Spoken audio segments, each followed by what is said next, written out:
देखिए रासायनिक बलगतिकी ये लेक्चर नंबर फर्स्ट होगा इस चैप्टर का। तो सबसे पहले शून्य कोटि अपक्रिया क्या होती है देखिएगा। शून्य कोटि अपक्रिया क्या होती है? वह अपक्रिया जिसकी दर को वेग भी कहते हैं, जिसकी दर अभिकारकों की सांद्रता पर निर्भर नहीं करती है, शून्य कोटि अपक्रिया कहलाती है। शून्य कोटि अपक्रिया क्या होती है?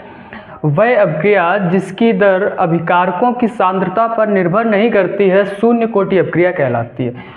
एग्जाम्पल जैसे कि लिखा हुआ है H2 + Cl2 it makes that 2HCl, मतलब हाइड्रोजन और क्लोरीन जब सूर्य के प्रकाश की उपस्थिति में अभिक्रिया करते हैं तो हाइड्रोक्लोरिक HCl का निर्माण करते हैं, हाइड्रोजन क्लोराइड बनाते हैं। यहाँ पर जो होगा, यहाँ पर जो कोटि होगी,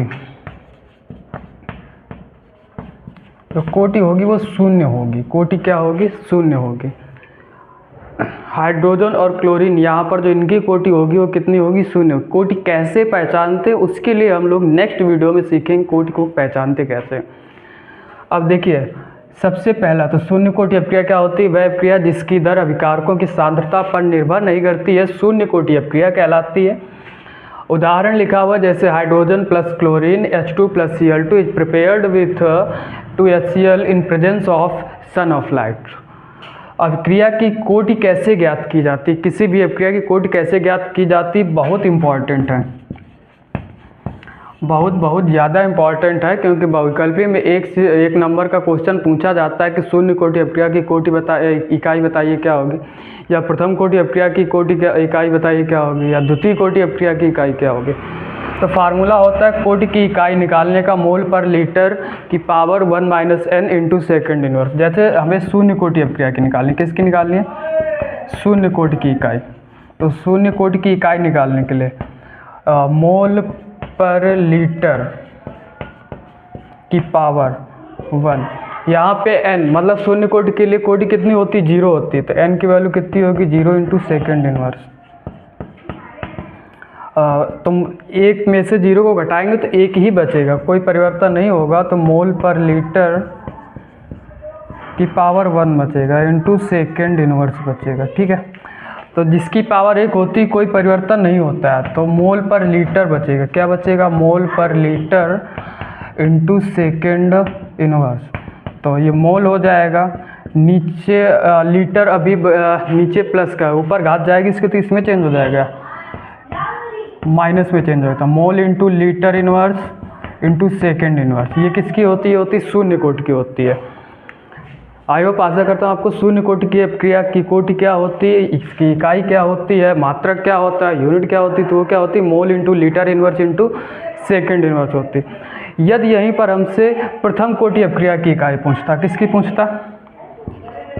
शून्य की जगह पर प्रथम कोटि की पूछता, तो प्रथम कोटि मतलब यहाँ पे कोटि कितनी होगी? 1 होगी। इसके लिए कोटि कितनी होगी? 1 होगी।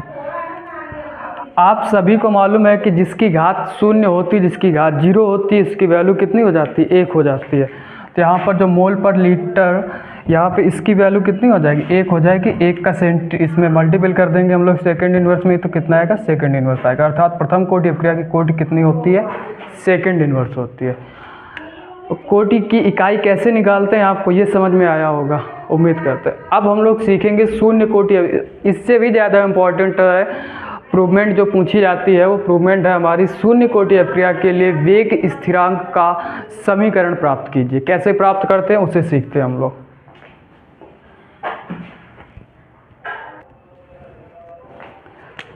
देखिए ये भी आपका मोस्ट इम्पॉर्टेंट है इस चैप्टर का। क्या है? शून्य कोटि अपक्रिया के लिए वेग स्थिरांक के व्यंजक को प्राप्त कीजिए। तो कैसे प्राप्त करते हैं, स्टार्ट करते हैं। जैसे शुरुआत में हमारे पास कोई अभिकारक A होगा और ये उत्पाद होगा। शुरुआत में हम लोग कब चल रहे हैं? प्रारंभ में चल रहे हैं।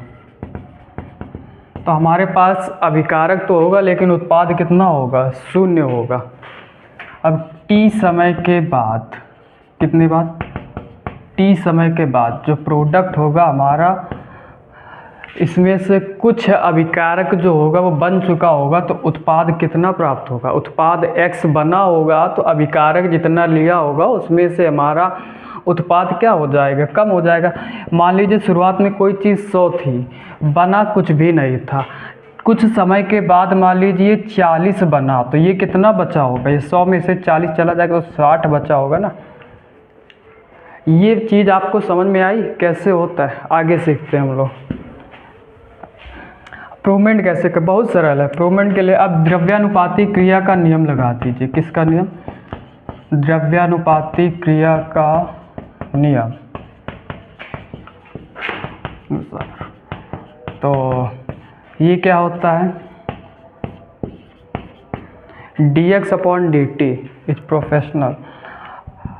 कुछ समय के बाद अभिकारक कितना बचा? अभिकारक बचा है a माइनस एक्स, और ये कोटि कौन सी है? ये है शून्य कोटि है। शून्य कोटि है मतलब यहाँ पर कोटि कितनी होगी? 0 होगी। सभी लोग जानते हैं, प्रत्येक साइंस का स्टूडेंट जानता है कि जब भी कभी अनुक्रमानुपाती असमानुपाती का चिन्ह हटता है तो कोई ना कोई नियतांक छोड़ता है। यहाँ पे नियतांक छोड़ेगा ये k, और a माइनस एक्स की पावर कितनी हो गई? 0 हो गई। बेटा जिसकी घात शून्य होती है, अभी पिछले वीडियो में पढ़ा था हम लोगों ने, जिसकी घात शून्य होती है, जिसकी घात 0 होती है, जिसकी पावर 0 होती है, इसकी वैल्यू कितनी होती है? 1 होती है। तो ये कितना हो जाएगा? k a माइनस एक्स की पावर 0 की जगह कितना रख दें हम लोग? a। तो ये कितना बचेगा? dx upon dt equal k बचेगा। यहाँ से क्या कर दो? क्रॉस मल्टीपल कर दो। क्या कर दो? Cross multiple. तो dx बराबर क्या हो जाएगा? k dt हो जाएगा। हो जाएगा। इसको इक्वेशन नंबर 1 मान लीजिए। समीकरण 1 का दोनों पक्षों का समाकलन कर दीजिए। दोनों पक्षों का समाकलन कर दो बेटा। समाकलन कर दो तो dx integration dx equal k integration dt। गणित वाले जानते होंगे, बायो वाले याद कर लें। गणित वाला विद्यार्थी जानता होगा कि किसी भी नियतांक का समाकलन नहीं होता है। किसी भी नियतांक का समाकलन नहीं होता है, इंटीग्रेशन नहीं होता है। अब बायो वाले याद कर लें। तो dx ये x के सापेक्ष हो रहा है तो इसका कितना आएगा? x आएगा। dx का समाकलन जो होगा, ये t के सापेक्ष हो रहा है तो इसका कितना आएगा? t आएगा। और जब यहाँ से इंटीग्रेशन हटेगा, समाकलन हटेगा, तो एक यहाँ पे अपना नियतांक छोड़ेगा, अपना स्थिरांक छोड़ेगा, c छोड़ेगा। समीकरण नंबर 2 मान लीजिए।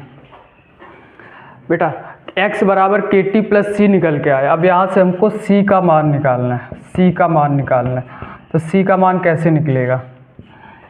c के मान के लिए x शुरुआत में चले जाओ। कहाँ पे चले जाओ? शुरुआत में, प्रारंभ में। तो प्रारंभ में x की वैल्यू कितनी थी? 0 थी। और t की भी वैल्यू उस समय कितनी थी? 0 थी, क्योंकि शुरुआत की थी तो समय कुछ भी नहीं था, प्रारंभ था, अर्थात इसकी वैल्यू भी कितनी होगी? 0। तो 0 के साथ जिस नंबर का मल्टीपल होता है उसे भी 0 कर देता है, अर्थात c की वैल्यू कितनी निकल के आएगी? 0 आएगी। इसका मान समीकरण 2 में रख दो। c का मान समीकरण 2 में रखने पर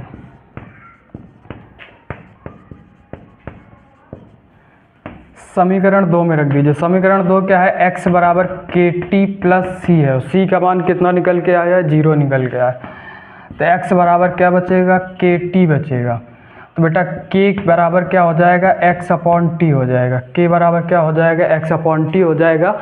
अर्थात शून्य कोटि अपक्रिया के लिए वेग स्थिरांक का जो व्यंजक होता है वो क्या होता है? k बराबर x अपॉन टी होता है। इसकी यूनिट क्या होती है? यूनिट अभी आपने थोड़ी देर पहले निकाली थी। क्या होती है? मोल पर लीटर, या mole into litre inverse into second inverse. तो शून्य कोटि अपक्रिया के लिए वेग स्थिरांक का व्यंजक कैसे प्राप्त करते हैं? तो शुरुआत में कोई अपक्रिया हमारे पास थी, अभिकारक था, उत्पाद भी था, लेकिन उत्पाद शुरुआत में जो है अभिकारक तो था हमारे पास। अपने जब कोई भी आप अपना बिजनेस शुरू करते हो तो उस समय पास कच्चा मटेरियल होगा, रॉ मटेरियल होगा, बशर्ते आपके पास फाइनल प्रोडक्ट नहीं बना होगा। तो फाइनल प्रोडक्ट यहाँ पर कितना था? 0 था, 0 था। जब कुछ समय बाद आपने कुछ प्रोडक्ट अपना बनाया होगा, कुछ उत्पाद बनाएंगे हम लोग, तो अभिकारक में से जो आप उत्पाद बनाया होगा वो घट जाएगा। अब द्रव्यानुपाती क्रिया का नियम लगा देंगे। dx upon dt professional a minus x की पावर 0 हो जाएगा। प्रोफेशनल मतलब अनुक्रमानुपाती चिन्ह हटेगा तो एक नियतांक छोड़ेगा, यहाँ पे k छोड़ेगा। इसकी यूनिट कितनी होगी? 0। जिसकी घात 0 होती है इसकी वैल्यू कितनी होती है? 1 होती है। तो dx अपॉन dt इक्वल कितना निकल के आएगा? k निकल के आएगा। क्रॉस मल्टीपल कर देंगे तो dx बराबर क्या हो जाएगा? k dt हो जाएगा। अब समीकरण 1 क्या कर देंगे? दोनों पक्षों का समाकलन कर देते हैं तो क्या हो जाएगा? इंटीग्रेशन dx इक्वल के इंटीग्रेशन डी टी। अच्छा के का क्यों नहीं हुआ यहाँ पे समाकलन, क्योंकि एक नियतांक है एक स्थिरांक है। एक नियतांक का कभी भी समाकलन नहीं होता है, गणित वाले जानते होंगे, बायो वाले याद कर लें। उसके बाद के एक्स बराबर क्या निकल के आएगा, के टी प्लस सी आएगा। सी कहाँ से आया, सी आया है यहाँ से, इंटीग्रेशन जब हटा है तो सी क्या है, सी क्या है, सी एक है समाकलन नियतांक है, समाकलन नियतांक या समाकलन स्थिरांक है, यहाँ से निकल के आया इंटीग्रेशन हटने के बाद। यहाँ से सी की वैल्यू निकालने, सी की वैल्यू निकालने के लिए हमें कहाँ जाना पड़ेगा, प्रारंभ में जाना पड़ेगा। प्रारंभ में एक्स की वैल्यू कितनी थी, 0 थी, और टी की वैल्यू शुरुआत की थी, तो शुरुआत समय भी तो हमारे पास 0 होगा, तो टी की वैल्यू भी कितनी होगी, 0। तो सी की वैल्यू कितनी निकल के आए, 0 निकल के। अब सी का मान रख देते हैं किसमें, समीकरण नंबर 2 पे। तो x समीकरण 2 क्या था, x बराबर के टी प्लस सी था, और c का मान कितना था, 0 था। तो x बराबर क्या निकल के आएगा, के टी निकल के आएगा यहाँ से। तो t यहाँ पे गुणे में था, यहाँ कहाँ जाए, भाग में आ जाएगा, तो k बराबर क्या निकल के आएगा, x अपॉन टी निकल के आएगा। और यूनिट क्या होती है, शून्य कोटि के लिए mole into litre inverse into second inverse होती है। यूनिट निकालने का फार्मूला हमने आपको बता दिया है, इकाई निकालने का फार्मूला हमने बता दिया है आपको, कोटि की क्या बताया था, मोल पर लीटर की power 1 minus n into second inverse. इस फार्मूले को याद कर लीजिए, बहुत काम देगा आपको। तो चलिए अब अगला टॉपिक जो सीखते हैं, इसमें हम लोग सीखेंगे शून्य कोटि अपक्रिया के लिए अर्ध आयुकाल कैसे निकालते हैं, क्या होता है।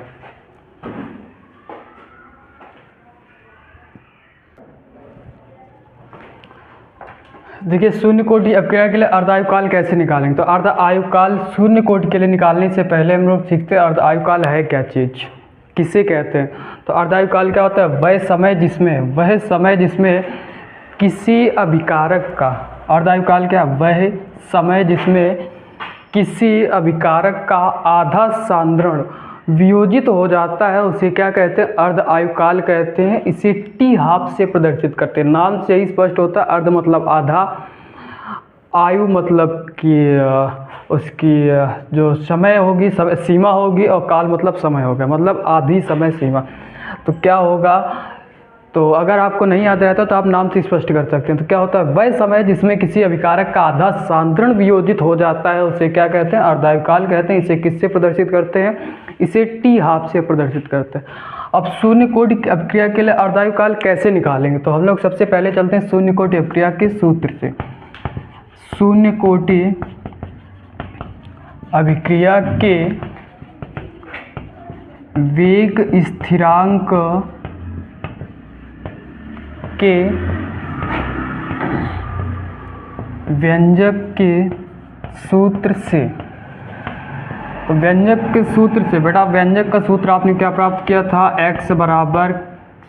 बराबर एक्स अपॉन टी, के बराबर एक्स अपॉन टी प्राप्त किया था। अच्छी बात। शुरुआत में आपने प्रोडक्ट कुछ लिया था, अभिकारक कुछ लिया था आपने, और उत्पाद आपके पास कुछ बना था।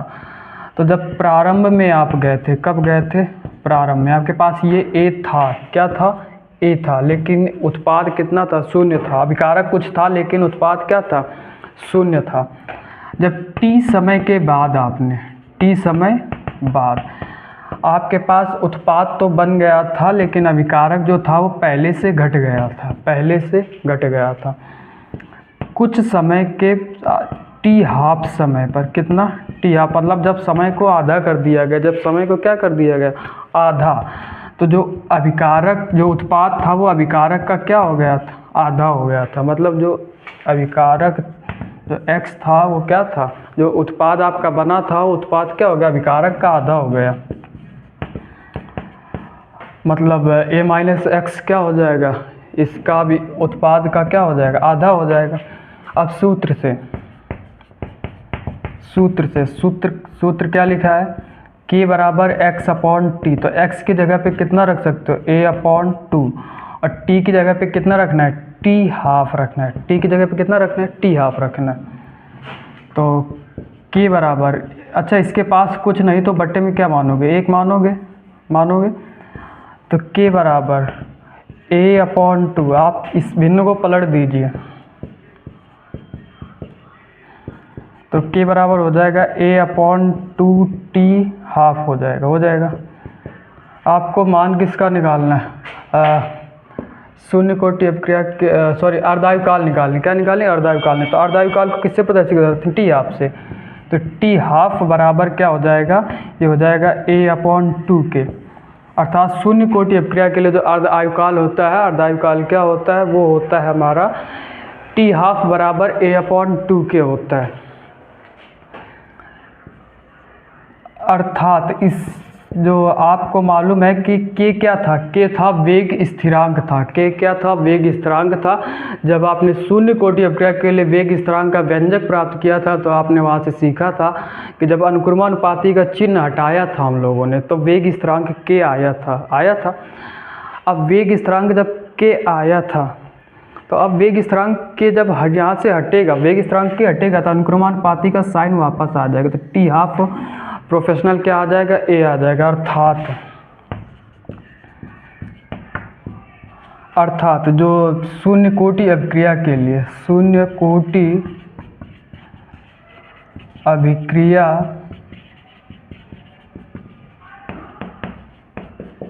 के लिए जो अर्ध आयु काल होता है, जो अर्ध आयु काल होता है वो ए क्या था, प्रारंभिक सांद्रता थी। वो प्रारंभिक सांद्रण के अनुक्रमानुपाती होता है।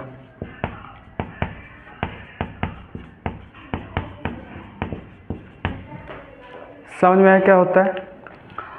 अर्थात जो टी हाफ मतलब जो अर्ध आयुकाल होगा वो शून्य कोटि अपक्रिया के लिए उसकी प्रारंभिक सांद्रता के क्या होता है, अनुक्रमानुपाती होता है।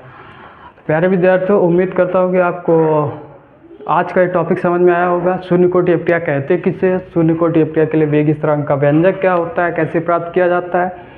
उसके बाद अर्धायुकाल। तो अर्धायुकाल क्या है, वह समय जिसमें किसी अभिकारक का आधा सांद्रण वियोजित हो जाता है उसे क्या कहते हैं, अर्धायुकाल कहते हैं। इसे प्रदर्शित किससे करते हैं, टी हाफ से। अगर शून्य कोटि अपक्रिया के लिए वेग स्थिरांक के व्यंजक को प्राप्त करना सूत्र से, अगर इसे प्राप्त करना तो किससे प्राप्त करना पड़ेगा, हमें इसके लिए चाहिए होगा k बराबर x/t मतलब वेग स्थिरांक चाहिए होगा। और वेग स्थिरांक देखिए, वेग स्थिरांक मतलब जो शुरुआत में कुछ अभिकारक होगा, उत्पाद कुछ बना होगा, हमें नहीं मालूम क्या होगा। तो प्रारंभ में अभिकारक तो है लेकिन उत्पाद क्या है, शून्य है, क्योंकि शुरुआत की ही नहीं है हम लोगों ने। कुछ समय के बाद क्या होगा, हमारा अभिकारक जो बना होगा वो उत्पाद बना होगा वो अभिकारक से उतना घट जाएगा। अब जब टी हाफ मतलब कुछ आधे समय बाद तो जो x होगा, जो हमारा उत्पाद होगा वो अभिकारक का क्या हो जाएगा, आधा हो जाएगा। उसके बाद ये फार्मूले में रख देते हैं x की वैल्यू कितनी, a/2, t की जगह पर कितना रख सकते हैं, टी हाफ रख सकते हैं। इसका सॉल्यूशन के बाद क्या निकल के आया, शून्य कोटि अपक्रिया के लिए वेग स्थिरांक का फार्मूला टी हाफ बराबर a/2 के निकल के आया। तो टी हाफ जो होगा वो किसके समानुपाती हो जाएगा, एक। अच्छा, समानुपाती या अनुक्रमानुपाती का यहाँ पे चिन्ह कहाँ से आया, तो चिन्ह के लिए बेटा आपने जब वेग स्थिरांक का व्यंजक प्राप्त किया तो वहाँ पे आपने सीखा था कि वहाँ पे अनुक्रमानुपाती का साइन जब हटता है तो एक स्थिरांक जुड़ता है, और जब यहाँ से एक स्थिरांक हटेगा, के हटेगा वेग स्थिरांक, तो यहाँ से समानुपाती का चिन्ह क्या होगा, वापस आएगा। अर्थात यहाँ से सिद्ध होता है ए क्या है, ए है प्रारंभिक सांद्रता, कि शून्य कोटि अपक्रिया के लिए जो अर्ध आयुकाल होता है वो प्रारंभिक सांद्रण के क्या होता है, समानुपाती होता है। तो आज की क्लास हम लोग यहीं पे समाप्त करते हैं, और नेक्स्ट वीडियो में हम लोग नेक्स्ट क्लास में सीखेंगे हम लोग प्रथम कोटि अपक्रिया क्या होती है, तथा उसके लिए भी वेग स्थिरांक का व्यंजक कैसे प्राप्त किया जाता है, उसके लिए भी अर्ध आयुकाल क्या होती है, और उससे संबंधित कुछ इंपॉर्टेंट न्यूमेरिकल्स जो बोर्ड एग्जाम पूछे जाते हैं। अभी तक बोर्ड एग्जाम में जो है प्रथम कोटि अपक्रिया से ही संबंधित न्यूमेरिकल्स पूछे गए हैं। तो उसके लिए मिलते हैं नेक्स्ट क्लास में, तब तक के लिए नमस्कार, जय हिंद, जय भारत।